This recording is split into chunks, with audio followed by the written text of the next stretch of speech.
ये कहानी मैं साहिल के पॉइंट ऑफ व्यू से बताने जा रहा हूँ। मेरा नाम साहिल है और मैं वैसे तो मुंबई में रहता हूँ, लेकिन पिछले साल मैं 6 महीनों के लिए गोवा में रहा था। मैं प्रोफेशनली एक आर्टिस्ट हूँ और मुंबई की भागदौड़ वाली लाइफ से एक ब्रेक लेने के लिए मैं कुछ महीनों के लिए गोवा रहने चला गया था। मैंने गोवा के बीच पर बने एक छोटे से लेकिन बहुत ही सुंदर लॉज को रेंट पर लिया था, जिसकी खिड़की से समुद्र का खूबसूरत नजारा दिखाई देता था। क्योंकि मैं गोवा में 6 महीनों तक खाली तो बैठने वाला था नहीं, तो मैंने जल्दी ही अपना आर्ट का सारा सामान एक सेपरेट रूम में सेट कर दिया, जहां मैं अपने सारे कमीशन्ड आर्ट वर्क्स बनाया करता था। गोवा में रहते हुए जिस आर्ट स्टोर से मैं अपनी आर्ट सप्लाईज खरीदा करता था, उसमें काम करने वाला एक लड़का जिसका नाम रवि था, वो मेरा दोस्त बन गया था और हम दोनों कभी कभार बियर पीने भी जाया करते थे।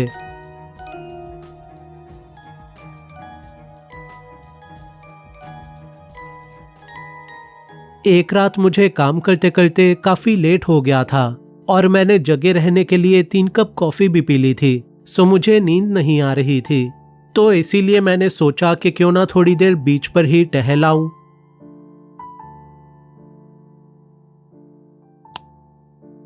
उस समय रात के 11:30 या फिर 12 बज रहे थे। आसमान में चांद और सितारे और ढेर सारे बादल भी दिखाई दे रहे थे, लेकिन नीचे जमीन पर बस मैं और मेरी तन्हाई ही थे, क्योंकि उस समय वो बीच भी एकदम खाली था। मैं वहीं बीच पर पड़े एक पत्थर पर जा बैठा और मैं आंख बंद कर कर ठंडी हवा के मजे लेते हुए समुद्र की लहरों की आवाज सुनने लगा।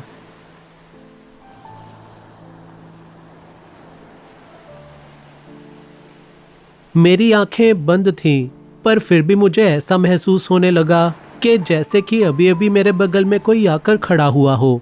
और मैंने जैसे ही आंखें खोली तो मैंने देखा कि एक सुंदर सी लड़की मेरे से करीब 20 या 30 फीट की दूरी पर खड़ी हुई थी।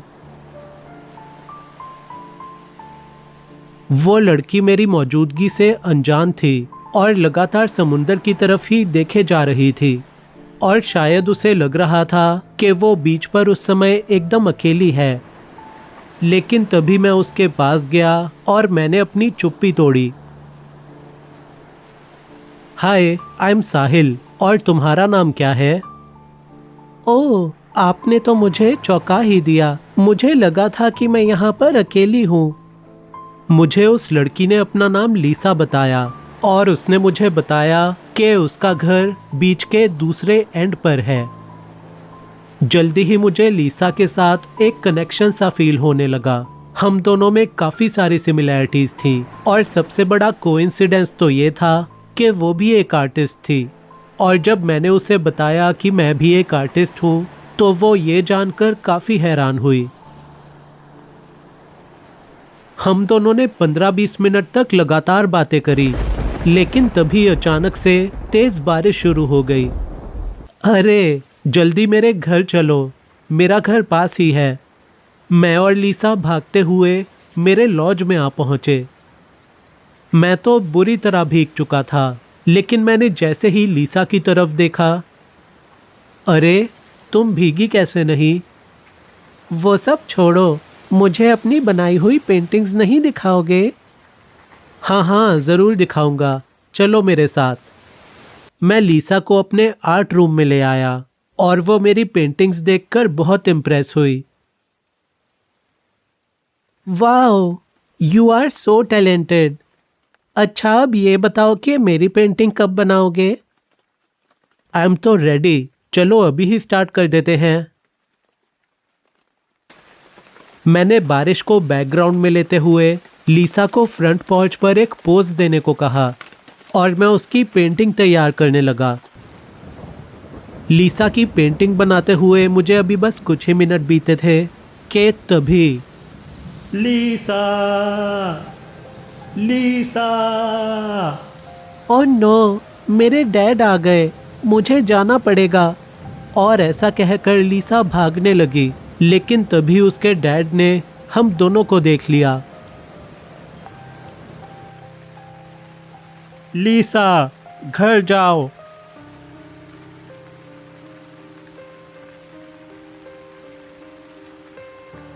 मेरी बेटी से दूर रहो। सर, आप गलत समझ रहे हैं। मैं तो बस लीसा की पेंटिंग बना रहा था। तुम मेरी बात ध्यान से सुनो। तुम उससे दूर रहो, तुम्हारे लिए यही अच्छा होगा। ऐसा कहकर लीसा के डैड भी वहां से चले गए। लीसा उस रात मेरे लॉज से चली तो गई थी, लेकिन उसकी छाप मेरे दिलो दिमाग में रह गई थी और मैं दिन रात उसी के बारे में सोचने लगा। मैं रोज रात 11 बजे बीच के उसी स्पॉट पर जाने लगा जहां मुझे लीसा पहली बार मिली थी, लेकिन लगातार 3 रातों तक इंतजार करने पर भी वो मुझसे मिलने नहीं आई और चौथे दिन मैं ही उसका घर ढूंढते हुए उसके नेबरहुड में जा पहुंचा, फर्नांडिस हाउस। लीसा ने भी अपना पूरा नाम लीसा फर्नांडिस बताया था, तो शायद यही है लीसा का घर। मैंने उस घर की कई बार बेल बजाई, लेकिन किसी ने भी दरवाजा नहीं खोला और जब मैं वहां से जाने लगा, साहिल, वो लीसा ही थी और मुझे देखते ही वो रोने लगी। क्या तुमने भी मुझे मिस किया लीसा? मैंने तो तुम्हें बहुत मिस किया। लीसा ने रोते हुए मुझसे कहा कि वो लगातार मेरे बारे में ही सोचती रहती है और वो मेरे साथ ही रहना चाहती है। हाँ लीसा, मैं भी सिर्फ तुम्हारे साथ ही रहना चाहता हूँ। देखो तो, मैं तुम्हारे लिए तुम्हारी पेंटिंग भी बनाकर लाया हूँ।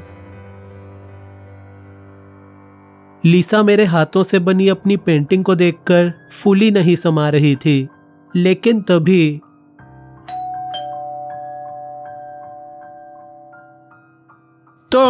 तुम्हारी हिम्मत कैसे हुई मेरे घर में घुसने की? निकल जाओ यहां से। लेकिन डैड, मैं साहिल से प्यार करती हूँ।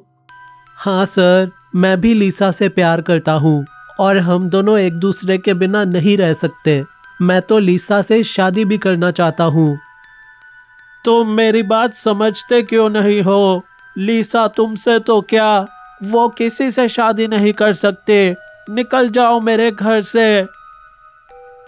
प्लीज सर, आप हमारे प्यार को समझते क्यों नहीं हैं? देखिए, मेरे दिलो दिमाग पर लीसा इस कदर बस चुकी है कि पिछले 3 दिनों में उसकी गैर मौजूदगी में भी मैंने उसकी तस्वीर बना डाली। पता नहीं क्यों, लेकिन उस पेंटिंग को देखकर लीसा के डैड की आंखों में से आंसू बहने लगे। लीसा की फोटो? मेरे पास लीसा की जवानी की एक भी फोटो नहीं थी। थैंक यू बेटा, उसकी जवानी की तस्वीर बनाने के लिए। और ये बात एकदम सच थी। उस दिन लीसा के घर के लिविंग रूम में मैंने उसकी कई सारी तस्वीरें देखी, लेकिन वो सारी की सारी तस्वीरें या तो उसके बचपन की थी या फिर टीनेज ईयर्स की। तभी मैंने लीसा के डैड से कहा, सर, ये तो सिर्फ एक ही तस्वीर है। मैं तो अब लीसा के लिए एक मास्टरपीस बनाऊंगा। देखिएगा, आपको वो तस्वीर बहुत पसंद आएगी। लेकिन सर, प्लीज आप हमारे प्यार को ठुकराइएगा नहीं। हम दोनों शादी करके एक साथ रहना चाहते हैं। तुम पक्का लीसा के साथ हमेशा रहोगे? उसे कभी छोड़ोगे तो नहीं ना? नहीं सर, ऐसा बिल्कुल नहीं होगा। आप ऐसा ख्याल अपने मन में बिल्कुल मत लाइए। ठीक है, तुम रहो लीसा के साथ, उसके साथ शादी भी करो, लेकिन मेरी एक शर्त है। शर्त? कैसी शर्त सर? तुम लीसा का जिक्र किसी से नहीं करोगे और ना ही तुम लीसा को किसी से इंट्रोड्यूस करवाओगे। तुम्हारे दोस्त, तुम्हारे माँ बाप, तुम्हारी फैमिली, किसी के साथ नहीं। तुम्हारी शादी अगर लीसा से होगी तो उस शादी में भी सिर्फ हम तीनों के अलावा कोई नहीं आएगा। क्या? लेकिन सर, ऐसा कैसे? ऐसा कैसा कुछ नहीं। अगर तुम्हें मेरी शर्त मंजूर है तो अभी के अभी जवाब दो, वरना निकल जाओ मेरे घर से और लीसा से मिलने कभी मत आना। मैंने लीसा के उदास चेहरे की तरफ देखा और अपनी लाइफ का सबसे मुश्किल फैसला लेते हुए लीसा के डैड से कहा, ठीक है सर, मुझे आपकी ये शर्त भी मंजूर है। जल्दी ही मैं और लीसा हमारा सारा समय एक साथ बिताने लगे। हम बीच पर घूमते, डिनर भी एक साथ बनाते और हर वो चीज करते जो प्यार में पागल लोग करते हैं। देखते ही देखते फरवरी का मंथ भी शुरू हो गया और मुझे अच्छे से याद है कि 1 फरवरी 2025 को ही मैंने लीसा के डैड से हम दोनों की शादी की बात छेड़ दी थी। सर, आज फरवरी की 1 तारीख है और मैं सोच रहा था कि क्यों ना 14 फरवरी को यानी कि वैलेंटाइंस डे के दिन ही मैं और लीसा शादी कर ले। साहिल, तुम्हें जिस भी डेट को शादी करनी हो करो, लेकिन तुम्हें मेरी शर्त तो याद है ना? यस सर, मुझे आपकी वो शर्त अच्छे से याद है। हमारी शादी में सिर्फ 3 लोग ही मौजूद रहेंगे, यानी कि आप, मैं और लीसा। एग्जैक्टली, बस अपना ये प्रॉमिस याद रखना, एवरीथिंग एल्स इज गुड। जल्दी ही मैं और लीसा शादी की शॉपिंग भी करने लगे। मैंने लीसा के लिए ज्वेलरी और काफी सारी नई ड्रेसेस भी खरीद ली थी। और एक दिन जब मैं लीसा का वेडिंग गाउन सिलवाने का ऑर्डर देने गया तो मुझे उसी स्टोर में रवि भी मिल गया। अरे साहिल, तू यहाँ क्या कर रहा है? हाय रवि, कैसा है यार? मैंने हिचकिचाते हुए रवि से पूछा। बस सब बढ़िया यार, मैं यहाँ मेरी कजन का वेडिंग गाउन लेने आया था। 3 दिन बाद उसकी शादी है, लेकिन तू यहाँ क्या कर रहा है? तभी मैंने भी हिचकिचाते हुए रवि को बता दिया कि 14 फरवरी को मेरी भी शादी होने वाली है। रियली? कॉन्ग्रेट्स मैन, तो तू मुझे तो बुलाएगा ही ना? ऑफ कोर्स यार, मुझे कैसे नहीं बुलाएगा। I am your only friend here in Goa. By the way, लड़की कौन है? रवि के ढेर सारे सवालों से मैं अनकंफर्टेबल हो रहा था, सो मैंने उसे डायरेक्टली कह दिया, रवि यार सॉरी, मैं तुझे तो क्या मेरी शादी पर किसी को नहीं बुला सकता, and I can't even tell you the name of the girl, sorry यार। और ऐसा कहकर मैं उस स्टोर से एग्जिट करने लगा। रवि भागता हुआ मेरे पीछे आया और मुझसे एक्सप्लेनेशन मांगने लगा, तो मैंने उसे गेट पर ही रोकते हुए कहा, बस यार रवि, अब तू यहीं रुक जा। देख, बाहर मेरी कार में मेरी होने वाली वाइफ और मेरे होने वाले फादर इन लॉ बैठे हैं और मैं नहीं चाहता कि तू उन दोनों से मिले। लेकिन ऐसा क्यों साहिल? क्योंकि लीसा के डैड नहीं चाहते कि मैं किसी को भी उन दोनों से मिलवाऊं। वो दोनों बहुत ही इंट्रोवर्ट और एंटी सोशल टाइप के लोग हैं यार, वो किसी से भी मिलना नहीं चाहते, सो प्लीज अंडरस्टैंड। और ऐसा कहकर मैं उस स्टोर से निकल गया।